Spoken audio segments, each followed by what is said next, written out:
Bonjour mes chers élèves, comment allez-vous? Ça va bien?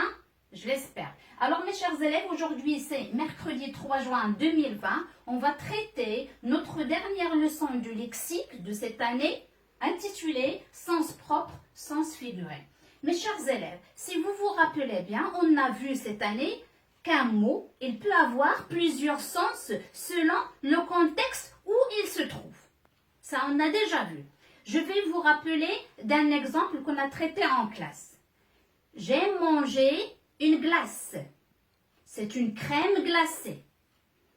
Ma sœur se voit devant la glace avant de sortir, c'est-à-dire elle se voit devant un miroir.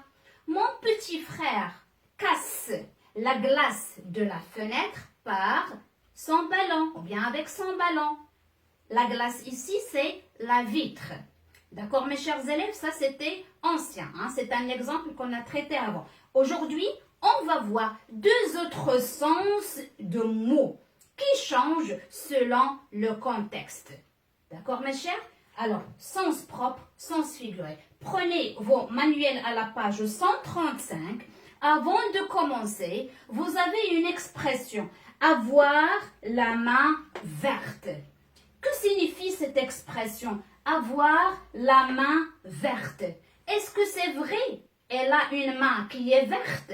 Mais non, c'est une expression qu'on doit imaginer que ce jardinier ou bien n'importe qui, d'accord, de qui on parle, c'est-à-dire il sait comment entretenir ses plantes, c'est-à-dire elle prend soin de ces plantes pour qu'elles embellissent ou bien fleurissent en printemps. C'est ça, ça veut dire.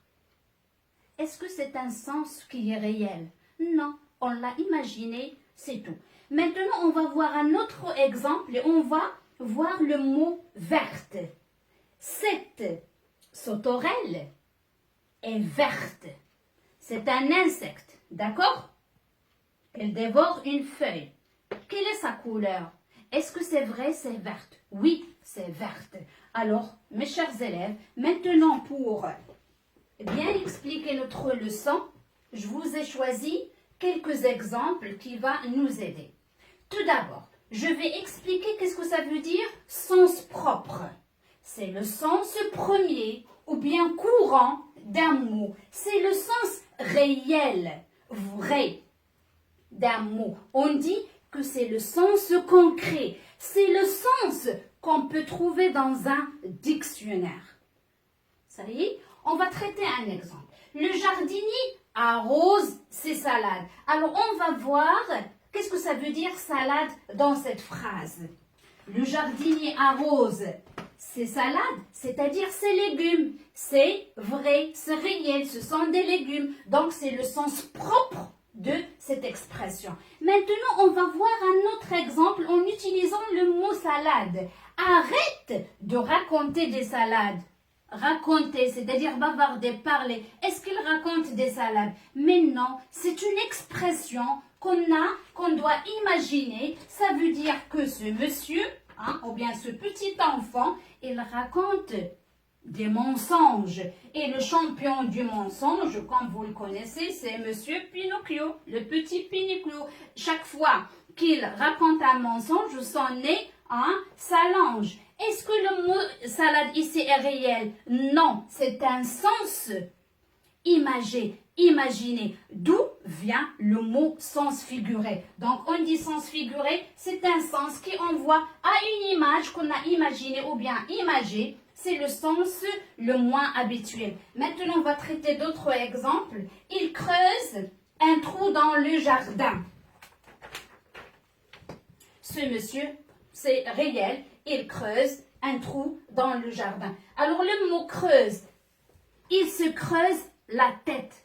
Est-ce qu'il fait un trou dans sa tête avec la pelle? Mais non, pas du tout. C'est une imagination. Ce n'est pas vrai, ce n'est pas réel. Ça veut dire quelqu'un, il a un problème, il essaye de trouver la résolution. C'est-à-dire, il réfléchit, il est en train de réfléchir. Là, on dit, il se creuse la tête, c'est un sens figuré. Un autre exemple. Amira a une robe bleue. A une robe bleue, c'est-à-dire la couleur bleue. hein, une jolie robe bleue. C'est réel, c'est vrai, hein, c'est vrai. Mais un autre exemple hein, du mot bleu, elle avait une peur bleue d'araignée. Alors, regardez, hein, cette dame, elle a vu une araignée et elle a une peur hein, bleue. Est-ce que cette peur, elle est bleue? Est-ce que la peur a une couleur bleue? Non, mais pas du tout. Mais on doit imaginer que cette dame, elle est tellement terrifiée.